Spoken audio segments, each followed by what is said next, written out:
Di Indonesia, Tan Malaka kerap kali disebut sebagai orang atau tokoh yang anti agama, anti Islam, ateis, dan lain sebagainya. Nah, yang jadi pertanyaan, apakah Tan Malaka itu anti Islam? Apakah Tan Malaka itu anti agama? Kenapa Tan Malaka sering disebut anti agama? Apa alasannya? Salah satu alasan yang paling masuk akal itu karena Tan Malaka sering mengatakan ya, agama itu adalah candu. Tan Malaka sering mengatakan seperti itu, sehingga orang Indonesia mencitrakan Tan Malaka itu orang yang anti agama. Jadi orang Indonesia berpikir bahwa agama adalah candu itu semacam olok-olokan bagi orang yang beragama. Itu semacam ejekan bagi orang yang beragama. Nah, yang jadi permasalahan, apa sih pengertian daripada agama adalah candu yang diutarakan oleh Tan Malaka? Apa pengertian yang sebenarnya? Nanti akan saya jelaskan. Kemudian, komunis itu kerap kali disebut dengan ateis. Padahal banyak kok ya partai-partai yang terafiliasi dengan komunis, ya kader-kader daripada PKI yang berprofesi sebagai guru ngaji. Ada banyak kok mereka berprofesi sebagai pemuka agama, mereka sekolahnya di pesantren dan lain sebagainya. Jadi bagaimana mungkin ya seseorang itu disebut anti agama, ateis, padahal profesinya sebagai guru ngaji? Kan aneh ya, aneh bin ajaib. Kenapa bisa seperti itu? Apa alasannya? Kemudian ya, kerap kali ateisme itu atau komunisme itu disamakan dengan ateis gitu. Padahal ateis dengan komunis itu kan dua hal yang berbeda. Itu dua hal yang berbeda. Apa perbedaannya? Nanti akan saya jelaskan ya. Kemudian di Indonesia ya, saya melihat sekarang ini, orang-orang yang berbeda pandangan dengan kita biasa disebut dengan ateis. Atau agama-agama lokal kadang juga disebut ateis. Jadi apa sih pengertian daripada ateis itu?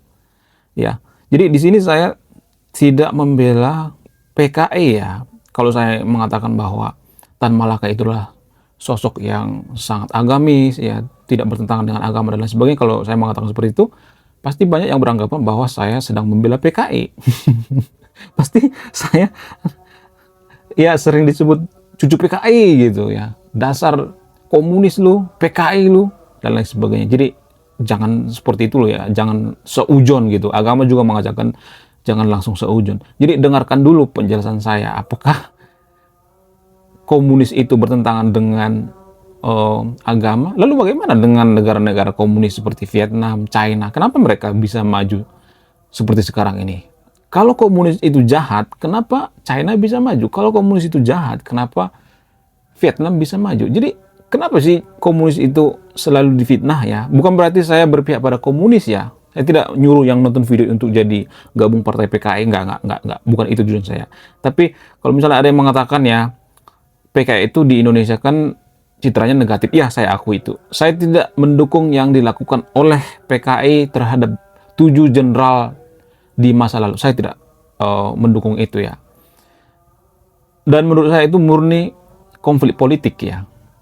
Perebutan kekuasaan, mirip-mirip seperti di sebuah kerajaan berebut kekuasaan, nggak ada hubungannya dengan agama ya. Zaman dulu kan sering dicitrakan bahwa PKI itu anti agama dan lain sebagainya. Apa sih sebenarnya tujuan daripada ya kaum-kaum tertentu selalu memojokkan PKI? Apa sih tujuan mereka? Apa fakta di balik ini semua? Dan saya akan membeberkan fakta unik seputar Tan Malaka yang jarang diketahui oleh orang. Langsung saja kita ke pembahasannya. Tan Malaka sering kali atau kerap kali disebut orang yang anti agama, anti Islam, dan lain sebagainya. Kenapa bisa seperti itu? Karena dia sering mengucapkan kalimat yang disadur atau yang ditiru dari teorinya Karl Marx. Karl Marx mengatakan bahwa agama itu adalah candu. Ya, jadi Tan Malaka juga mengatakan hal yang sama. Karena dia beraliran kiri. Tan Malaka itu kan lebih ke kiri, Karl Marx itu kan lebih ke kiri ya.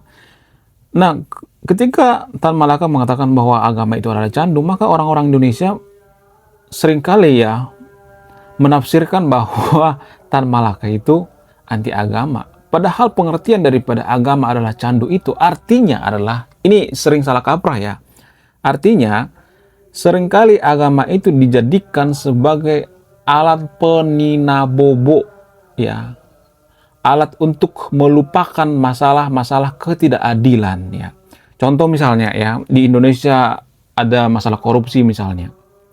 Maka orang-orang Indonesia akan mengatakan seperti ini. Ya, nanti juga dia akan dapat pengadilan di akhirat. Nanti juga koruptornya akan diadili di akhirat dan lain sebagainya. Jadi, orang-orang seperti Tan Malaka, Karl Marx, atau yang berhaluan kiri, mereka nggak mau seperti itu. Pokoknya harus diadili di dunia. Itu tujuan mereka yang sebenarnya.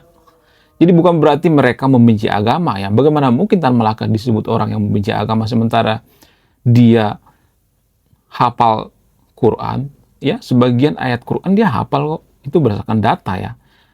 Dan keluarganya juga sangat agamis ya. Bagaimana mungkin Tan Malaka disebut anti agama, anti Islam dan sebagainya.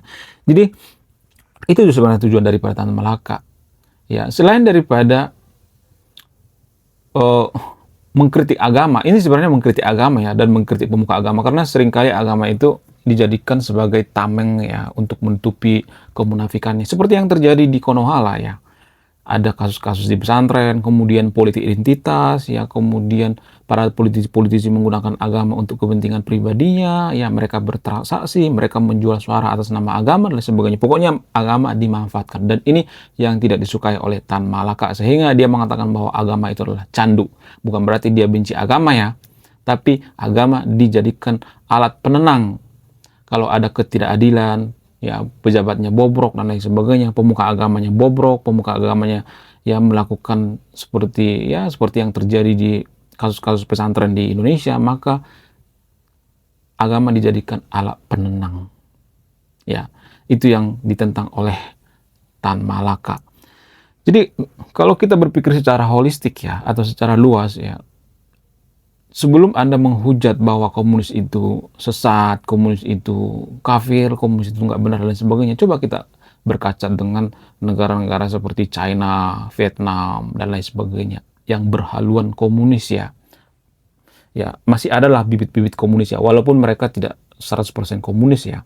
Karena di China itu sudah ada yang namanya KFC, ya, mereka sudah sedikit liberal, tapi DNA mereka itu masih komunis ya, Vietnam dan China. Ya, kalau kita perhatikan zaman sekarang, Cina itu salah satu negara maju. Nah, yang jadi pertanyaan, bagaimana mungkin ya negara komunis seperti China bisa negara maju? Kan ini anomali ya. Sementara di Indonesia ya, orang Indonesia mengatakan bahwa komunis itu nggak bakal bisa maju, komunis itu jelek, komunis itu jahat, yang maju itulah negara agama. Jadi sebenarnya gini guys, kalau misalnya Indonesia itu menjadi negara komunis ya, bukan berarti disclaimer on ya, bukan berarti saya nyuruh yang nonton video untuk menjadi negara komunis ya, bukan ya.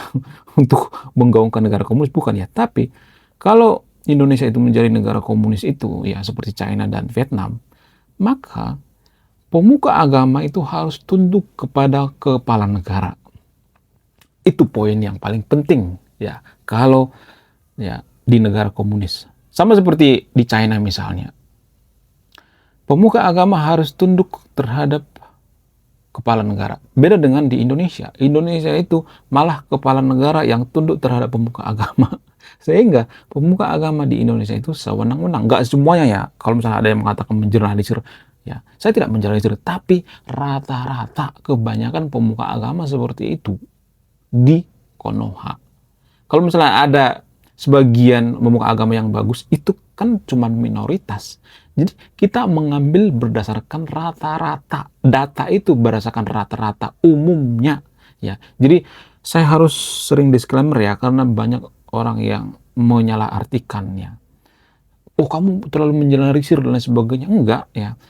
Jadi disclaimer on ya, saya tidak berpihak pada agama tertentu, tidak berpihak pada kaum tertentu, saya tidak berpihak pada PKI ya. Di satu sisi saya mendukung kebijakan PKI, di sisi lainnya saya juga mengkritik gitu. Jadi kita tidak boleh ya misalnya menutup mata terhadap PKI, semua yang dilakukan oleh PKI itu semuanya salah. Jangan seperti itu ya. Kalau komunis itu seperti yang kita percayai di Indonesia, bahwa komunis itu jahat, komunis itu nggak beradab dan lain sebagainya, lalu bagaimana dengan China? Kenapa China maju?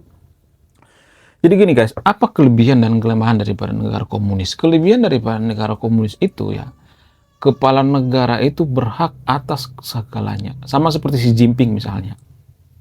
Xi Jinping ya dengan mudah mengontrol masyarakatnya. Pemuka agama di sana nggak ada yang berani berkutik.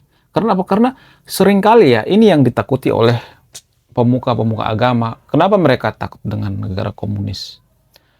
Karena gini guys ya, kalau saya perhatikan ya, kalau di negara komunis itu ya, mereka tidak mau ada dua tanah air. Maksudnya gimana? Jadi gini, agama itu kan punya tanah air ya. Seperti di Konoha misalnya, tanah air agama yang ada di Konoha, agama mayoritas di Konoha itu di mana? Di Arab. Jadi mereka punya dua tanah air, satu tanah suci, satu tanah air. Jadi pemuka-pemuka agama itu tidak pernah ya, jarang-jarang ya, nggak semuanya tapi ya, ada yang berpihak pada negara, nggak pernah merasa nasionalisme. Jarang-jarang pemuka agama itu punya jiwa nasionalisme. Enggak, mereka punya negara sendiri, yaitu agama. Mereka punya negara sendiri, ya, agama. Karena agama di Konoha itu kan berafiliasi dengan politik. Ada unsur politiknya. Jadi mereka punya tanah air sendiri, mereka punya bendera sendiri. Ya. Apa bendera agama mayoritas di Konoha? Bendera warna hitam. Nggak perlu saya sebutkan di sini. Anda sudah dewasa, cari tahu sendiri. Jangan seperti bayi gitu, harus disuapin, harus disuapin. Jadi Anda harus punya rasa penasaran gitu, rasa curiosity ya. Jadi itu yang ditakuti oleh pemuka agama yang ada di Indonesia. Maka mereka selalu memfitnah komunis ya, selalu memfitnah komunis ya, komunis itu jahat dan sebagainya. Biar apa? Biar mereka berkuasa. Kalau kita perhatikan sekarang di Indonesia, ketika pemuka agama dikasih panggung ya, yang ada apa? Yang ada ribut, yaitu Rizik Syihab. Ya, Rizik Syihab selalu bikin rusuh. Ketika dia di Arab, ya pernah dia pergi ke Arab, Indonesia aman-aman aja. Dia pulang dari Arab, rusuh lagi. Baru-baru ini Rizik Syihab bikin rusuh. Ya, FPI versus PWI. Habib Bahar bikin rusuh. Jadi pemuka-pemuka agama itu nggak punya jiwa nasionalisme, nggak punya. Kalau mereka punya jiwa nasionalisme, kepentingan mereka semuanya itu ya mendukung kepentingan negara. Dan anehnya, kepala negara di Indonesia itu tunduk terhadap pemuka-pemuka agama. Mereka takut terhadap pemuka agama. Karena apa? Karena takut mereka tidak kepilih. Jadi cocoknya ya, negara komunis itu seperti China. Ya, seperti China itu nggak nyambung ya. Komunis dengan demokrasi itu nggak nyambung ya. Komunis itu nyambungnya ke kaisar, kerajaan itu ya. Itu lebih cocok ya, saya melihatnya. Jadi berat ya, kalau kita mau maju itu berat. Karena apa? Karena kita itu ya banyak yang a priori ya. Kalau dengar kata komunis itu ya kita sudah terdoktrin dari kecil, terdogma dari kecil bahwa komunis itu jahat dan sebagainya. Ya saya tidak mendukung yang dilakukan oleh komunis ya pada peristiwa G30 SPKI. Enggak, saya enggak mendukung itu. Itu menurut saya itu ya masalah perebutan kekuasaan ya. Nggak ada hubungannya dengan agama, nggak ada hubungan dengan anti agama. Kemudian ya, Tan Malaka, ada fakta unik seputar Tan Malaka. Tan Malaka pernah caleg di luar negeri guys. Dia pernah caleg di Belanda. Jadi saya itu bingung ya, saya tidak mendukung ini ya Belanda ya, apa yang dilakukan oleh Belanda di Indonesia ya. Tapi saya berpikir bahwa Belanda itu air-air ini ya, air-air sebelum Belanda itu diusir ya, mereka sangat demokratis terhadap pribumi sebenarnya. Buktinya Tan Malaka bisa caleg kok di Belanda. Bukan berarti saya membela Belanda ya, tapi gini guys, kalau kita bandingkan dengan sekarang ini ya, pejabat kita sekarang ini ya, sama juga menjajah masyarakatnya juga kok. Belanda juga apa bedanya Belanda dengan pejabat kita? Malah lebih ya, lebih maju Belanda. Kalau kita misalnya masuk ke persemakmuran Belanda ya, bisa aja kita jadi negara maju ya. Nggak ada yang salah dengan negara persemakmuran. Sama seperti Malaysia. Malaysia dulu nggak mau pisah dari Inggris tuh. Apa masalahnya?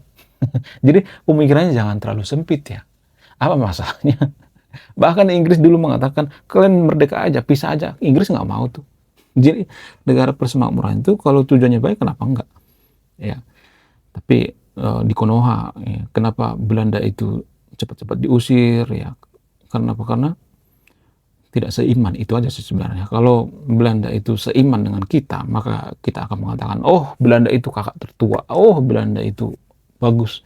Jadi intinya karena nggak seiman aja sebenarnya, makanya cepat-cepat diusir ya. Lagian Konoha itu merdeka, apakah karena bambu runcing?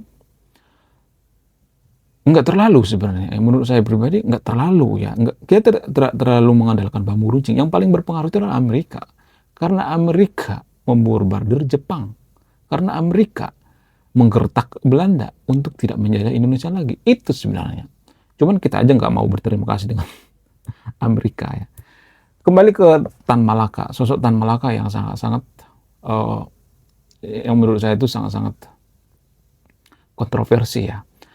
Selain Tan Malaka mengatakan bahwa agama itu adalah candu, dia mengatakan kita tidak akan bisa merdeka kalau tidak merdeka dengan yang namanya penjajahan menggunakan tahayul. Jadi di Indonesia itu ya, saya juga bingung ya. Orang Indonesia itu kalau bicara tentang filsafat, bicara tentang teknologi, sains, ya antropologi, psikologi, ya bicara tentang pokoknya ilmu pengetahuan, nggak bakalan nyambung. Tapi kalau bicara tentang hantu-hantu, Nyai Roro Kidul, ya sesuatu hal yang berbau mistis dan sebagainya, maka orang Indonesia paling gercep ya, paling cepat. Nggak nyambung kalau bicara tentang teknologi ilmu pengetahuan. Dan itulah alasannya kenapa Tan Malaka dipersekusi. Tan Malaka itu dipersekusi guys. Dipersekusi oleh saudaranya sendiri. Dipersekusi oleh bangsanya sendiri. Karena apa? Karena Tan Malaka saat itu terlalu radikal. Orang-orang tidak menjangkau pemikiran sampai sejauh itu. Mungkin sebagian orang bisa menjangkau. Saat itu orang-orang masih berpikir halu, ya berpikir mistis, kemudian mereka juga beragamanya juga dicampurkan dengan hal-hal yang mistis ya. Sebenarnya kalau boleh jujur, agama itu kan mengandung mistis juga ya, seperti keajaiban-keajaiban misalnya. Itu kan mengandung mistis ya. Seperti misalnya ada banyak keajaiban-keajaiban dalam agama kok. Itu kan sebenarnya mengandung mistis kan sebenarnya, kalau boleh jujur ya. Dalam agama tertentu yang ada di Konoha maksudnya, bukan semua agama ya. Ya, hanya di Konoha ya. Kemudian ya Tan Malaka itu sebenarnya bisa aja jadi presiden di Indonesia. Dan masalahnya orang Indonesia tidak mengerti pola pikir daripada Tan Malaka. Tidak mengerti. Sangat jauh ya pola pikir masyarakat Indonesia itu terhadap Tan Malaka. Ya, Tan Malaka itu cocoknya jadi presiden di zaman sekarang ya. Saya melihatnya. Dan yang paling mirip dengan Tan Malaka itu saya melihatnya ya. Yang paling mirip dengan Tan Malaka zaman sekarang itu adalah KDM. Ya. Ya. Sangat mirip banget ya. KDM, Ferry Irwandi, Guru Gembul juga ya. Sangat mirip sekali saya melihatnya ya dengan KDM. Oke, sekian video ini. Terima kasih sudah menyimak kami. Saya Rekonoa, salam rasional.